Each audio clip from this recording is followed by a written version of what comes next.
Aliens fired a beam of light at the earth, hitting Xiao Shuai, who was riding a bicycle. He made a wish to let his father kill himself. The father stood up by himself, regardless of what others thought, and walked with a step of not recognizing his relatives.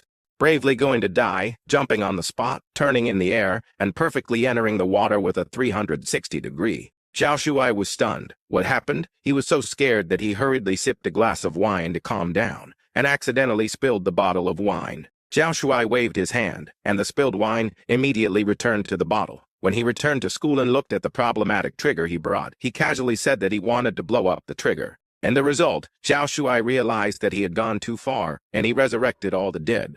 This time it was completely lively. The people lying in the morgue came back to life, and the dead in the cemetery also came back to life. Xiao Shuai leaned over the window to take a look, and this situation was a bit unbearable, so he hurriedly changed his wish. Time goes back to before the explosion, under the control of God's right hand. The problem trigger becomes a model trigger, the hateful principle becomes a follower, and even the beautiful Xiao Xiao, who has always looked down on his buddy, is completely willing to become his apprentice. Xiao Shuai all the admirers. Xiao Shuai continued to challenge new heights and wish to be president. As a result, the luxury car bodyguard immediately appeared, and a set of terrifying experiments were also given as a gift. This job was worrying and tiring, so Xiao Shuai resigned and went home to have a candlelight dinner with Wang Kai. Xiao Shuai told Jiao Yuzi about this, and he made the skeleton speak and made flowers bloom everywhere in the house. Jiao Yuzi now knew that his goddess Wang Di Wanwan was made crazy by this grandson. Xiao Shuai turned her back to her original appearance, and then Xiao Shuai turned her into a sausage in anger. At this time, Wang Di Wanwan caught up, and she knelt down without finding Jiao Yuzi, and turned around to worship her car.